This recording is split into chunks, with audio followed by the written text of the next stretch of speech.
Can you guys hear okay? Yep, great. We'll stand. So, all right, well, thanks for being here. yeah, thanks everybody for coming. And I don't know if you know who we are. I recognize a few familiar faces in the room, but my name's Evan Sernoffsky. I'm a reporter with the San Francisco Chronicle, and I cover criminal justice issues here in San Francisco. I'm Marisa Lagos. I cover state politics for KQED News, the local NPR affiliate. I worked with Evan before defecting to public radio. And I'm going to move my mic a little because I'm a radio reporter who can't work a mic. And I have just sort of professional and personal interest in criminal justice. I've been following a lot of the reforms at the state level. And so I think the district attorney thought we would be a nice mix of questioners because we've got the local and the state perspective.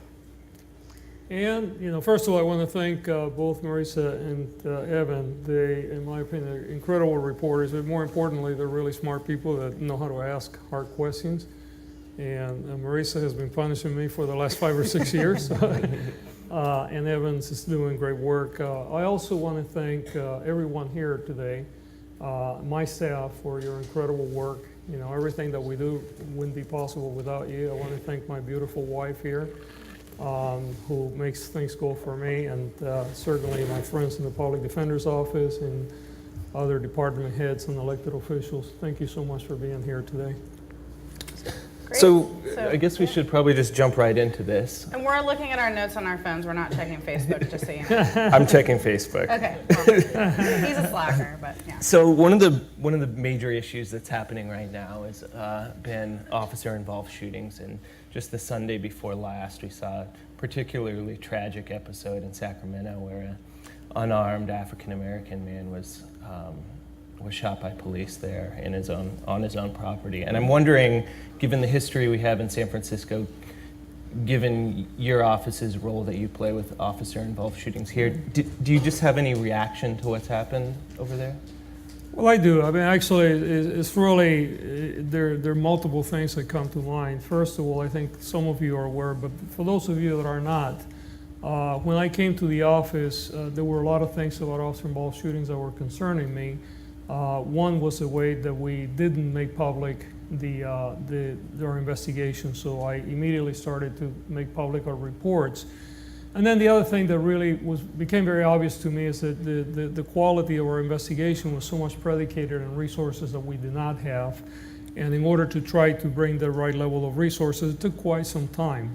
But then there are other things that I really, I have a problem with, and I'm really, I continue to wrestle with this, and it's, in general, police use of force in this country, and how do we come to a different place? I think that we have the way that the laws are currently written and the way that police officers are trained and led, it really has taken us to a place where a police shooting may be lawful even though it may not be necessary because the way that the laws are structured. And per capita as well as the raw numbers, we have more officer-involved shootings, and we, quite frankly, have more citizens killed by police than any other nation in the world. And unfortunately, a lot of that gets visited upon poor communities. Although we know that actually in national numbers, the majority of the people that get killed by police are not minorities, are white, but a lot of the more controversial shootings. And then we have a lot of mentally ill people that end up dying at the hands of police use of force. And a lot of it is driven by police training, the way that our police officers are being trained and led, and because the law permits that. So we are, I think, as a nation, we're at a juncture that what has been is no longer acceptable. And how do we move to the next level? And how do we bring a different level of accountability to police, but also training and support for police officers so they can do their work safely, but not necessarily engage in as much lethal force? It's going to be really, really important. And I think that the time has long passed, and we need to get that done. In San Francisco, the DA's Office Independent Investigations Bureau is supposed to be taking the lead on officer-involved shootings here. Is that happening already? No, it is not. Unfortunately, we have been wrestling with the police union This was the city and the union determined that this was a meet and confer item. For those of you who do not know what a meet and confer is, basically under labor contracts, you have to negotiate with the employee groups. And the police union has taken a posture that this is an area that needs to be negotiated, and we haven't moved very far. So we still, even though we have the unit and we're doing as much independent work as we can, we do not take the lead in these investigations, and it's still very problematic in many aspects. So I'm curious, can I just follow up? So there is state legislation, I know, that has been killed a few times, largely because police officers have a very strong lobby in Sacramento that would require outside independent investigations. We've seen the Attorney General step in the Stephen Clark case.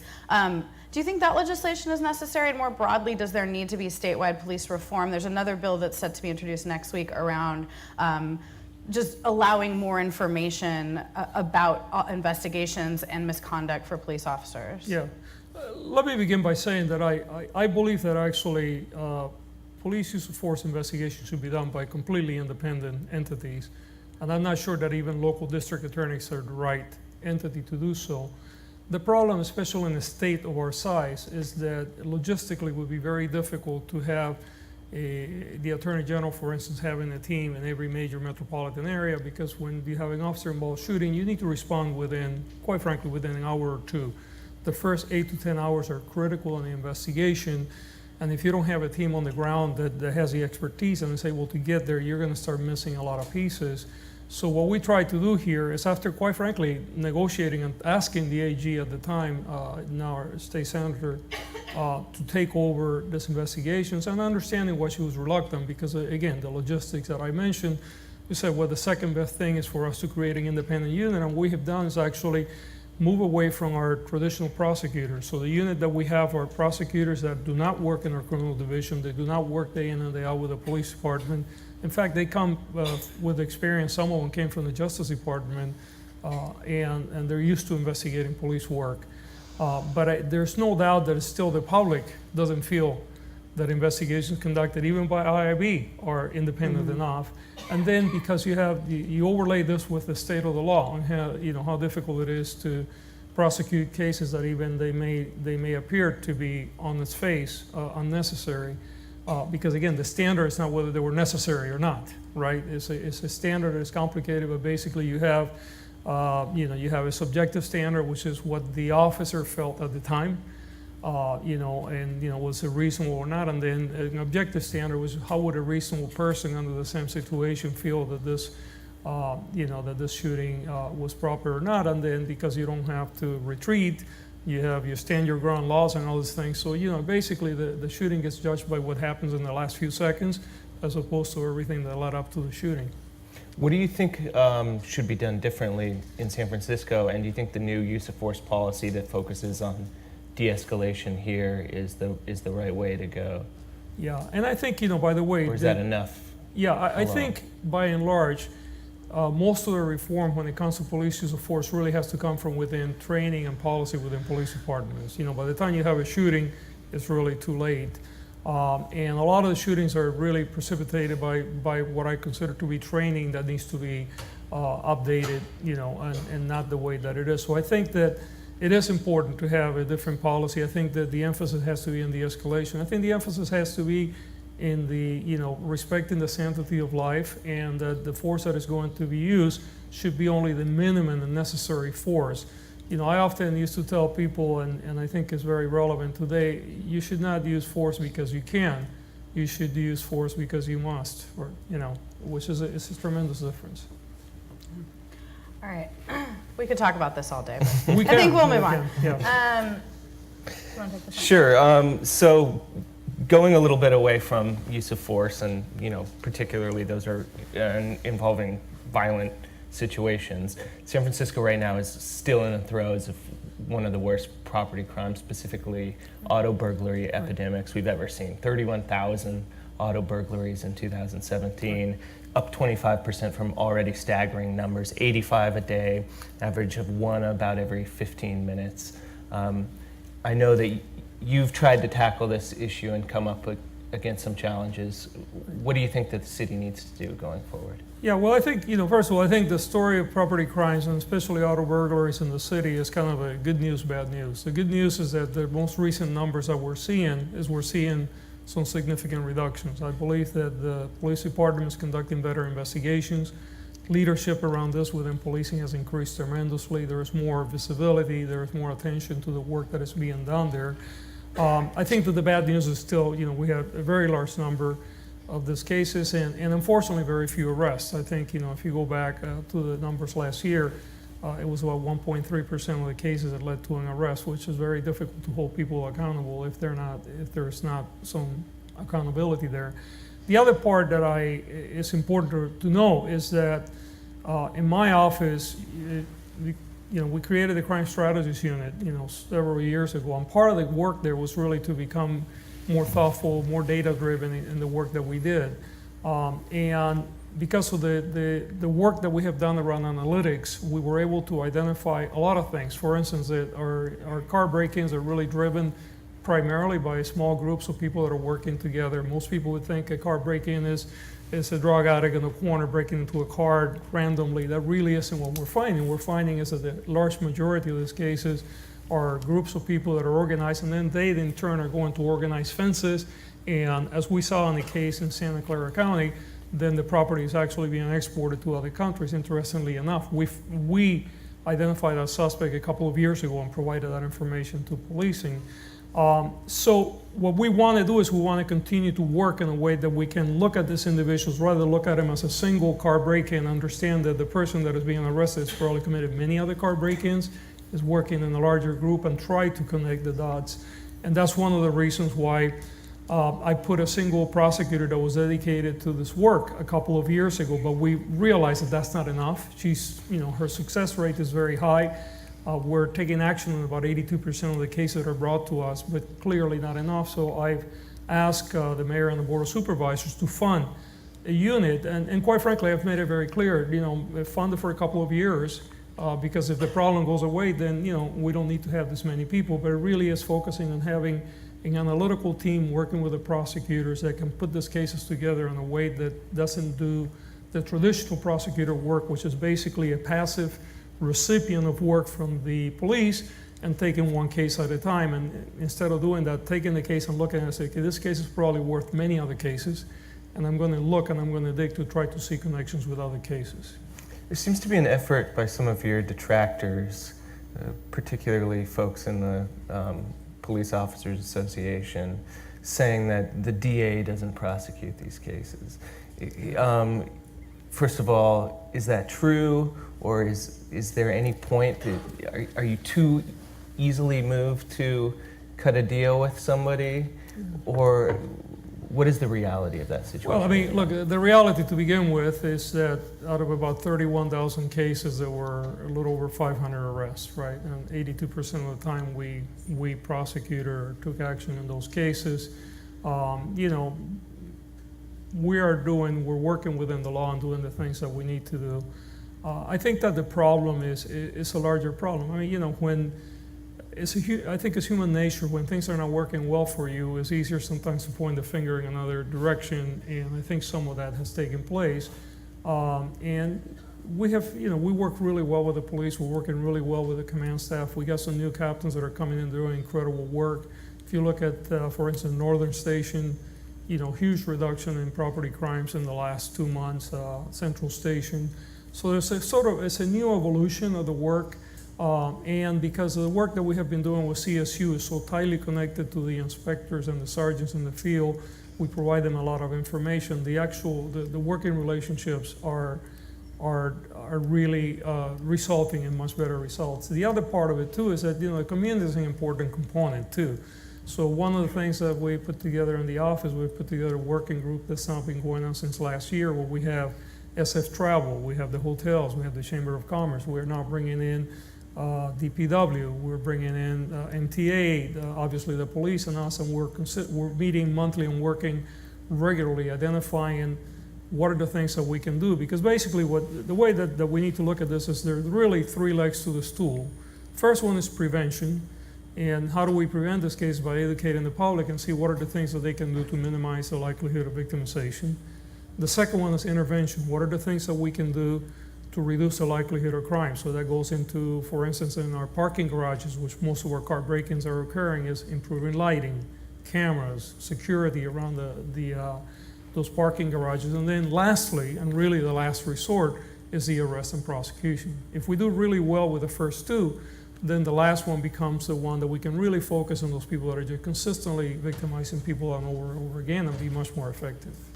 So Evan mentioned sort of criticisms from police here, and I know you've been a big champion of some of the statewide criminal justice reforms that we've seen in recent years. The realignment law, Prop 47, which lowered some crimes from felonies to misdemeanors.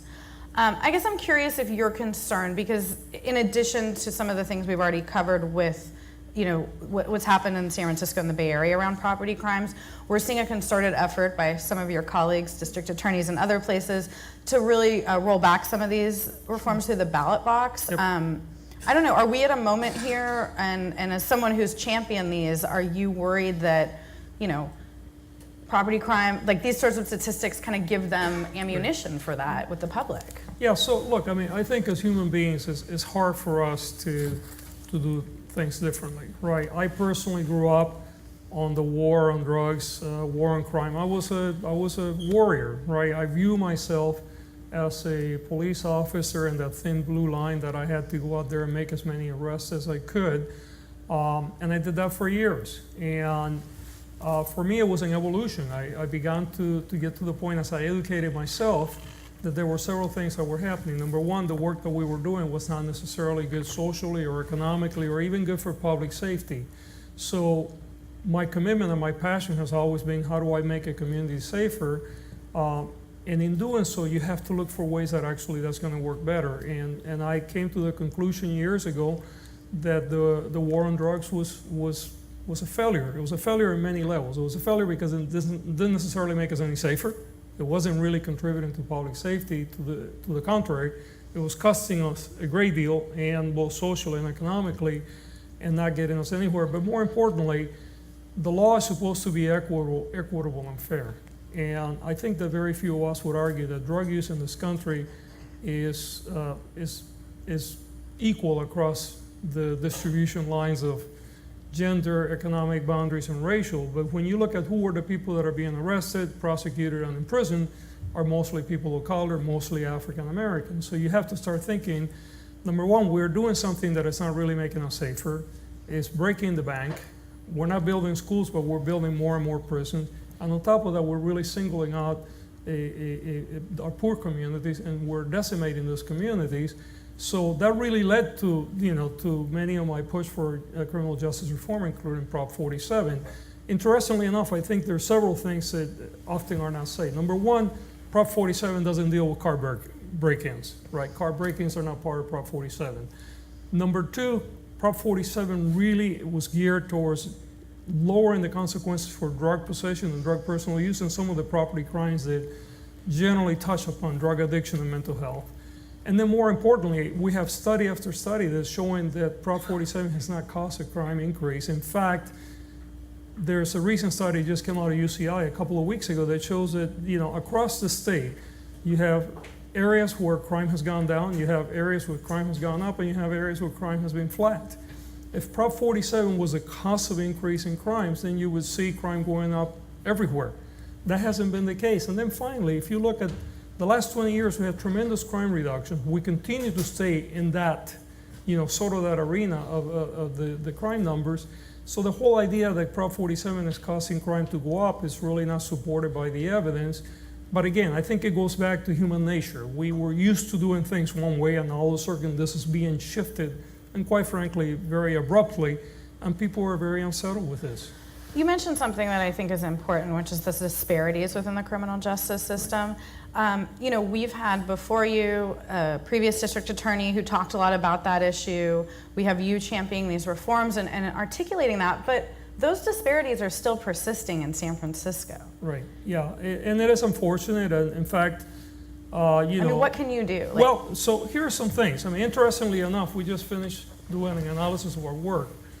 And Prop 47 actually has caused the largest reduction in the disproportionality the disproportionate impact of the criminal justice system on African Americans.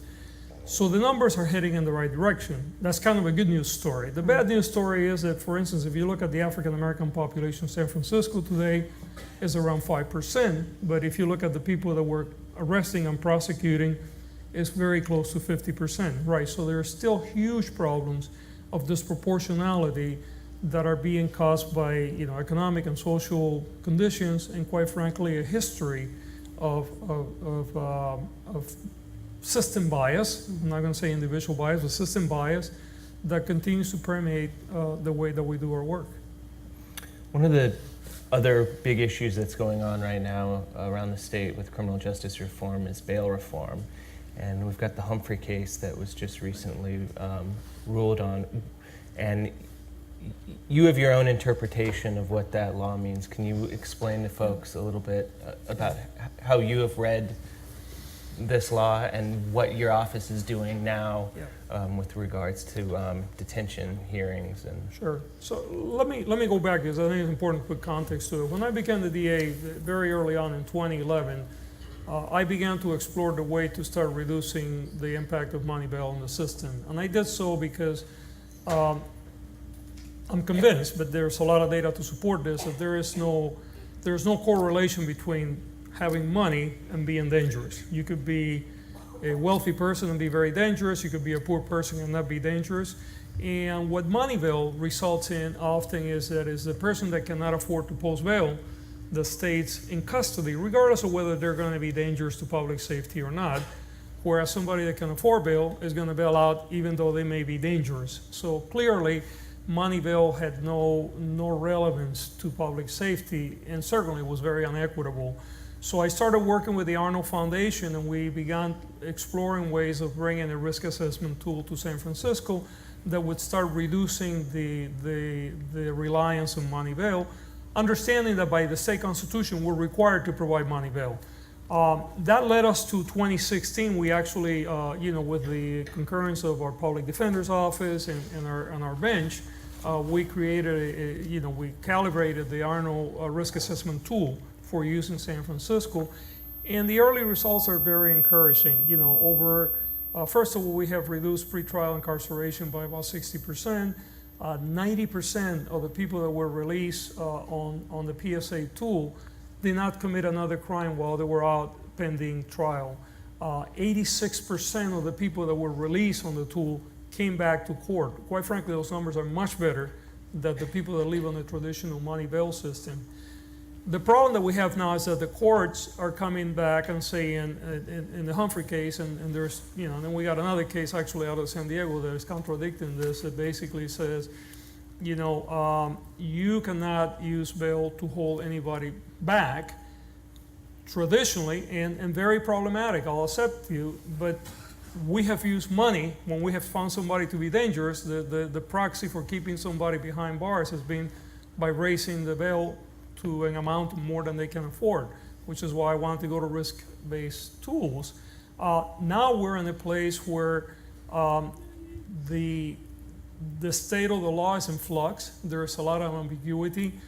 We have a local decision that basically says you cannot hold anybody basically unless they're a flight risk, and even that, there's some questions to it. And the money that bail, if you're gonna post money bail, it has to be something the person can afford. So if I can afford $5, that would be your bail, but maybe I get released and I'm dangerous.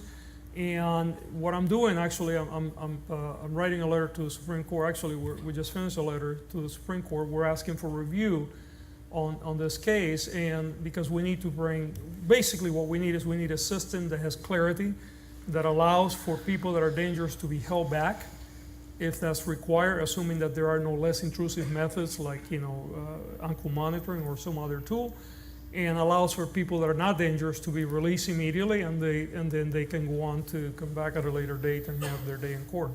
So our public defender's here. He's been on the other side of the courtroom on the Kenneth Humphrey case, and this was a man who was accused of entering his neighbor's room, stealing a bottle of cologne, intimidating the man. I'm just curious, like that, feels in some ways like the type of case you might champion publicly when you're talking about some of these reforms as the example of somebody who should get out, and yet your office has fought to keep him in, and he is still behind bars, even though, from my understanding, this appeals court decision has resulted in other defendants being released under the court's reading. I don't know, is there a disconnect between the sort of policies that you're pushing and what's actually happening in the courtroom in these cases? You know, this is obviously is a case in pending litigation, but I think it's been oversimplified. Man breaking into somebody's room and stealing a bottle of cologne. We have a man that has a long history of criminal behavior and sometimes violent criminal behavior. This person did break in somebody's home, and the person that is a victim was severely traumatized. And there were, you know, it was a physical thing. The bottle of cologne and the money that was taken, it was the only thing that this person had. And we are, and by the way, our victim was very fragile, very, very vulnerable. And we're afraid that because of the history in this person's life and the fact that he's done prison for similar behavior in the past, is that he would, if he gets released without any clear conditions, that he is going to reoffend. And he is facing a severe penalty. So I know that this case has been portrayed as, you know, simple theft of a bottle of cologne. It's much more than that. It's a home invasion robbery with a high level of violence by a person that has a long history, a long criminal history. I guess my point is more that I think it's easy to say I support reforms, but on individual cases, you have a role to play. You're a prosecutor. You know, you are representing the people in these cases. So if even like a case like this, and I understand it's complicated, and I think Mr. Adachi would say, well, he had a drug treatment program to get into, but we don't have to get into all the details.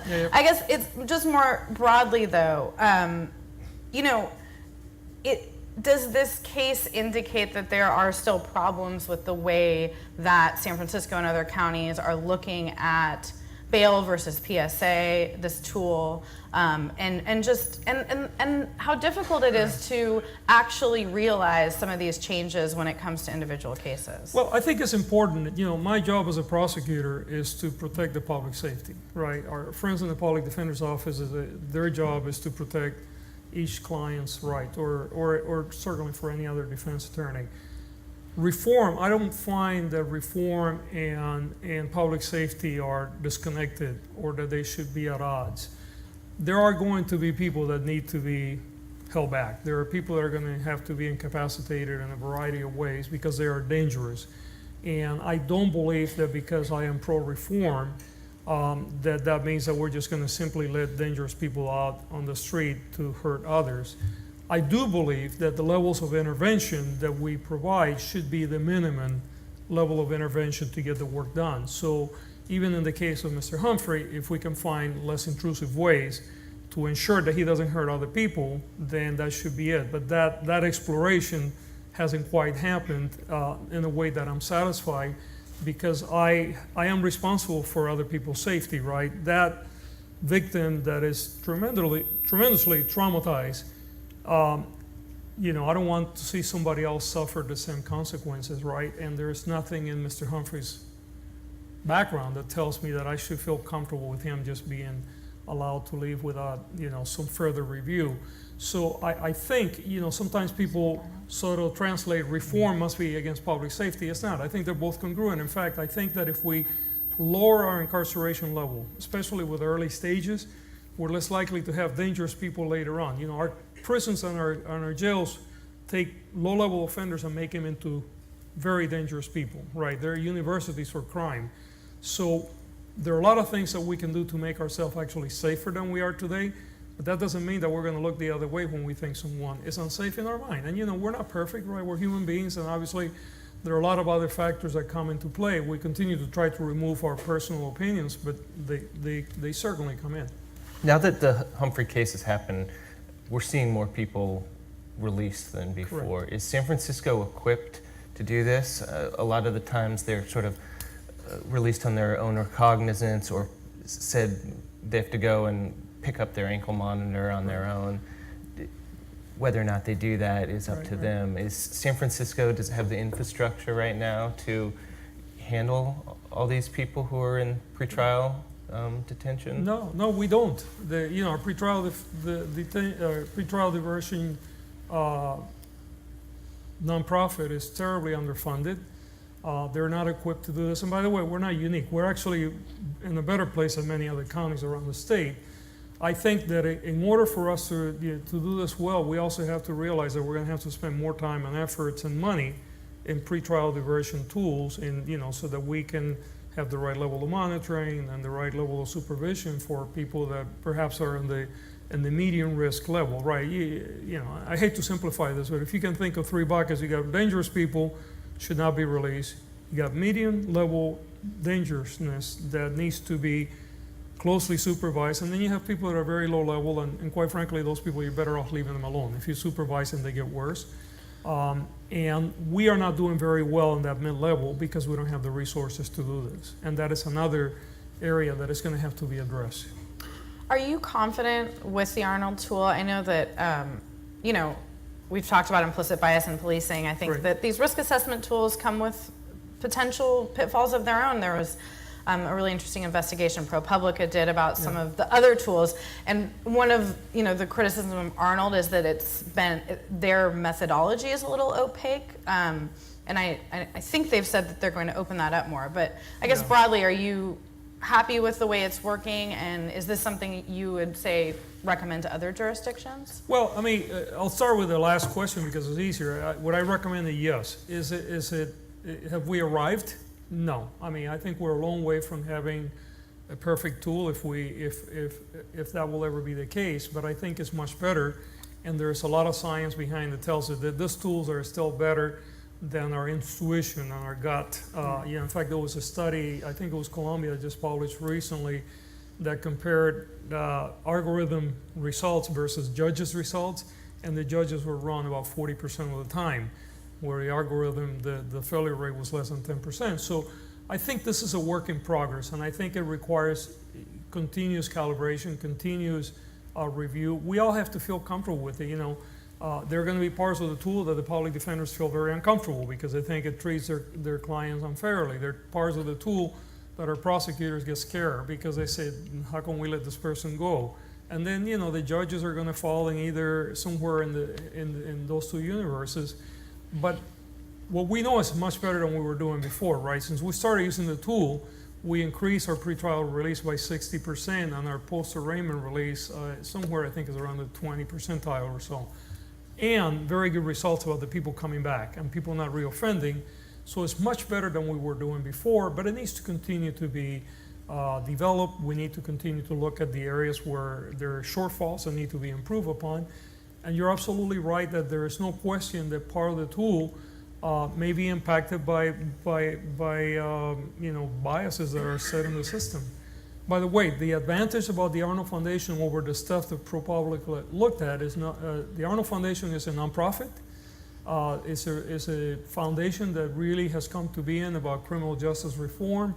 And while you think they're less opaque than the others, they're really trying to put all their information out there. So it's much better than the other ones that we have seen out there that come with for-profit motivations. Going back to some of the reform efforts you've been spearheading in the district attorney's office, there's also been an effort to reform our police department. The Department of Justice stepped in famously and issued a report for 272 different reforms. The state AG's office has since stepped in. What's your assessment of how some of that is going? And also, there's a ballot initiative, Prop H, on the coming ballot that would usurp the current taser policy for police with a more lenient policy. Yeah. So, look, actually, let me handle the taser first. I think is an easier answer, and then I'll get into the other one, can be more complicated.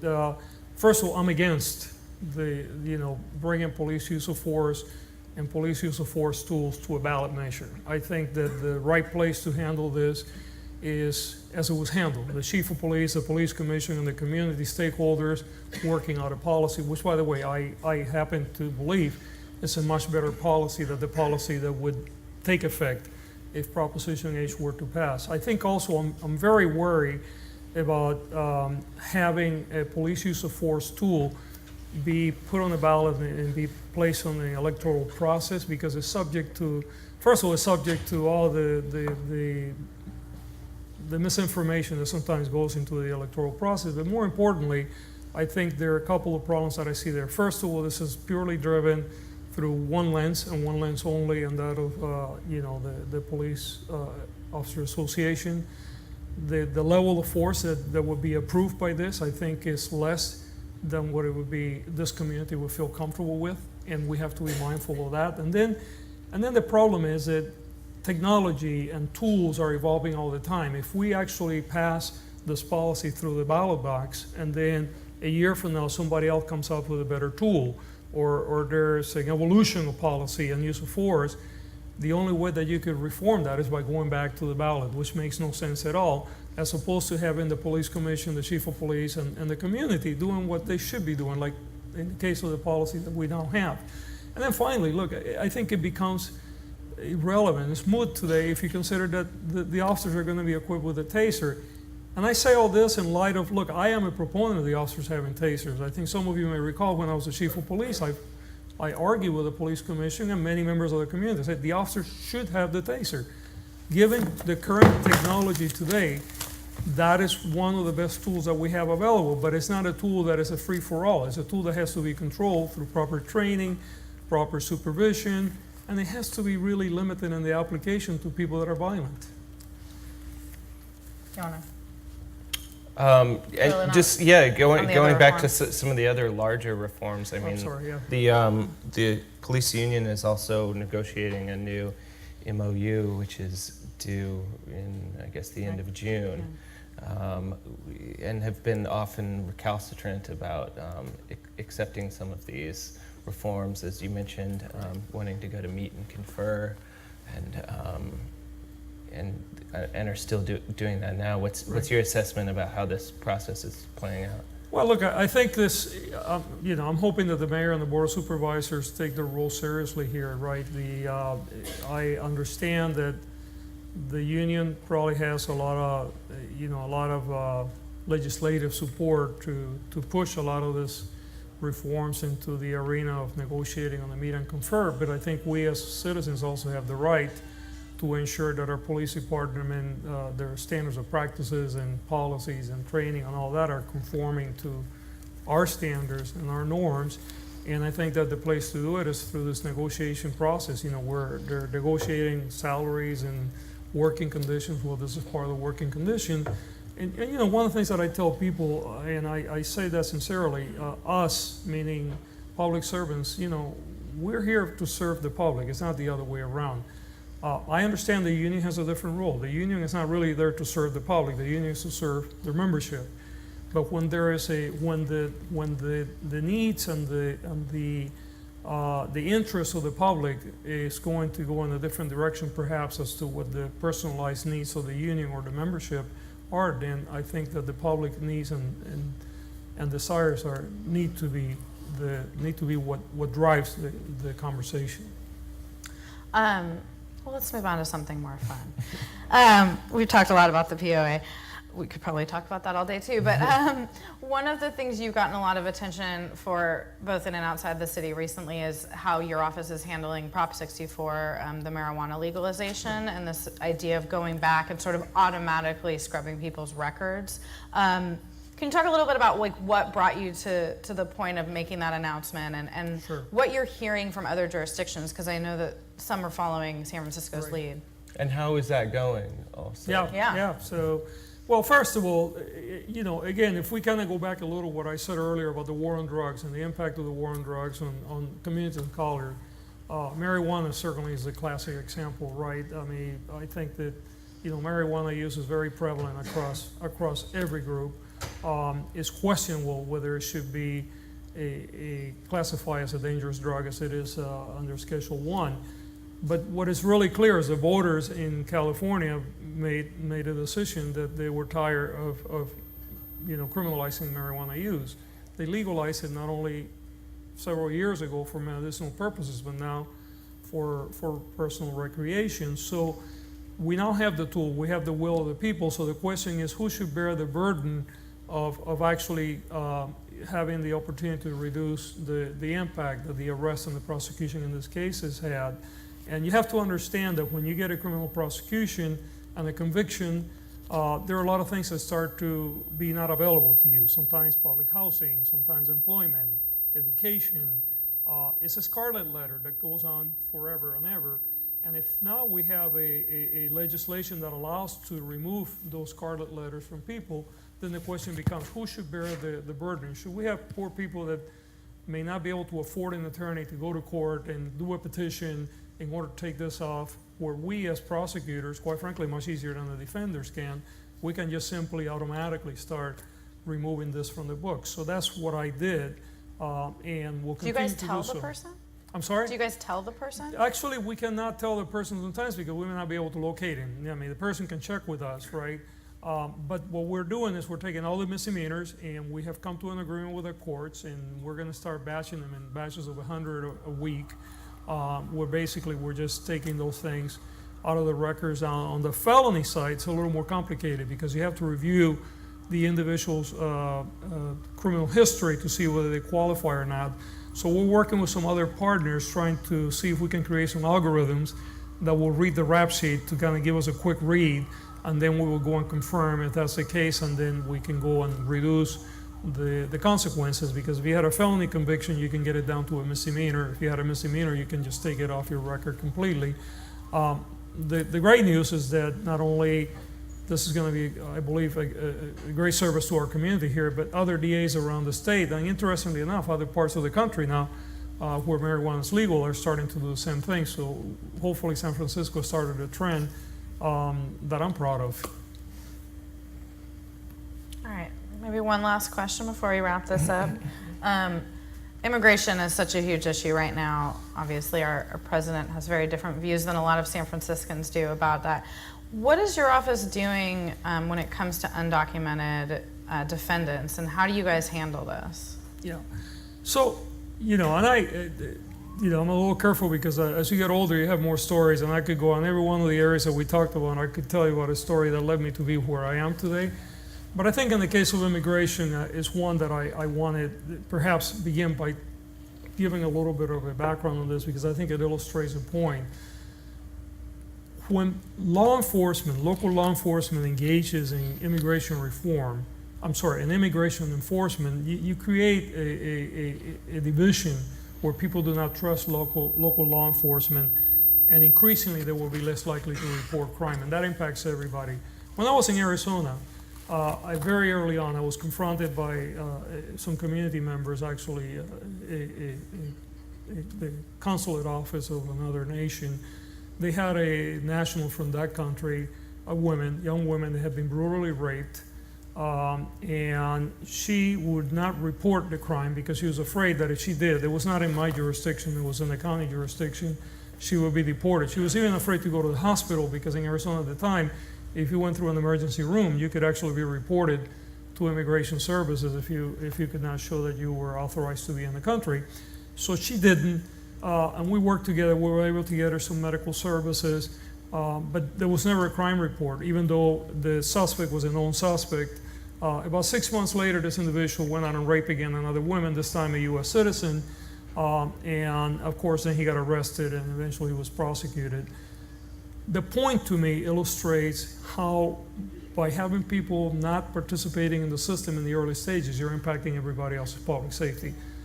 That second woman that got raped shouldn't have been raped, right? I mean, nobody should be raped, obviously, but not by this individual. This could have been stopped earlier, but it wasn't because of this toxic environment. So what we're doing here is first of all, we're seeing that because of what is going on at the national level, we're seeing a reduction in the reporting of crime. Domestic violence reporting has gone down in our jurisdiction, has gone down in other jurisdictions as well. We have people that are afraid to come to court. So we started to do several things. First of all, in the office, we created a system to provide safe passage where we could for victims and witnesses to come to court. We work also with our partners in the defense and Senator Weiner, creating legislation that would prohibit both sides, the defense or the prosecutor, from bringing somebody's immigration status in front of a jury in an open court unless it was relevant and it had to be reviewed by the court beforehand. And then really just going out to the community and tell them over and over again that their immigration status is not an area that we're going to dwell on, because that's not part of our work.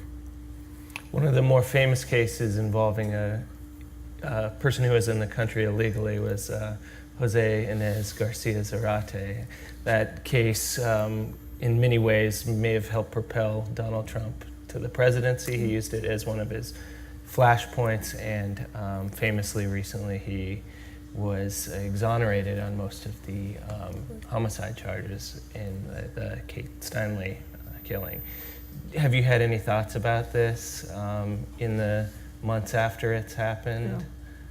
Well, look, I mean, let me begin by saying I'm a father of 2 young women, and every time that I looked at the Steinleys, I had this horrendous thoughts about what would I do if I were in their place. And I have to tell you, the Steinleys are incredible people. They're incredible human beings, and the way they've handled this, and they handled the tragedy of their daughter's death, which that by itself should be enough, or more than enough for any family.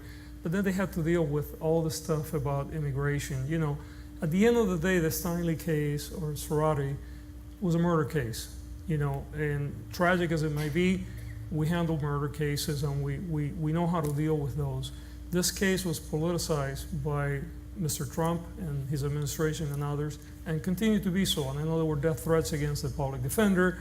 I certainly got a lot of hate mail on it. And then, you know, we looked at the case from the very beginning as a second-degree murder, possibly a manslaughter case. As the case evolved, at one point, the prosecutor handling the case and the judge agreed, saw it as a first-degree murder. So when the instructions were given to the jury, that was included. That really wasn't part of the early discussion, but it happened, and it was agreed upon. And then the jury came back and disagreed with us, and basically felt that there was not enough evidence to prove any theory of murder, first, second, or manslaughter. And we live in a nation, and you know, we have a system of laws that we respect, and I respect the jury's decision on this. I will never second guess a jury. Introspectively, we look at it and say, what could we have done differently? And certainly you can always look back and say, well, perhaps we could have done this and not that. But other than learning from and moving on, I would say that, you know, we would have prosecuted that case again today for second-degree murder, given the same set of facts and what we know, or what we knew at the time. And you know, unfortunately, the jury disagreed with us. All right. Is there any issue that you think coming forward San Franciscans should be aware of? You're sort of famously have taken on bigger projects beyond just prosecuting cases. What are you looking at? Well, you know, there's several things. One of the things that I'd like to continue to convey is that criminal justice reform and public safety are not in conflict with one another. In fact, criminal justice reform is about public safety. It's about looking for the right level of intervention in order to keep our community safe, do it in a way that is socially and economically responsible. We will continue to evolve. You know, our crime strategies unit increasingly is getting better. We're bringing more analytical support. I'm hoping that we get funding for this unit to deal with car burglaries, because we do have a crisis now. And if 2 years down the line this is no longer a crisis, then you know that money should go back. I think that we need to continue to, and will continue to work to get rid of money bail. I think is something that time has come for that. We believe in technology. I'm a great believer in technology, so we're continuing to look for ways to improve our work. You know, with this still, the issue of disproportionality in the system is one that bothers me greatly. So we're going to continue to work in ways to deal with this area. And then finally, you know, the area of police accountability and police reform is one that we will continue to work with the police department, because, by the way, I think police reform needs to also come from within the department. It's about training, leadership, and we want to enhance the ability of the police department to do the work. You know, I was a police officer for many more years than I've been a prosecutor. I know how dangerous the job can be. I know how important it is to have a good police department. And I'm the greatest supporter of good policing. I cannot stand by when I see unconstitutional policing. And that's where we're going to have some areas to work on. But I think, you know, the work that the majority of the men and women of the police department are doing is very good, and we need to continue to provide them the space to be able to do so. So I think what you will see moving forward is, a continuation or work with the police department to improve their practices and their work, a continuation of the evolution of our technology to do much better at what we do. I'm expecting big crime reductions this year, quite frankly, because I see a different buy from the police department and what we're trying to do. Hopefully we'll get the right funding level. We're really looking at dealing with human trafficking. This is an area that keeps me awake because we are one of the centers of human trafficking in the nation, and most of it goes unreported and quite frankly is in our face, but it's not dealt with appropriately. And again, this is an area that we know that we need to do a lot better. So we're really looking at how do we create a new environment around human trafficking, and we'll continue to move forward and learn and evolve. Wonderful. Well, thanks for your time, District Attorney. Thank you. Thank Thank you. you so much. Thank you. Thank you. Thank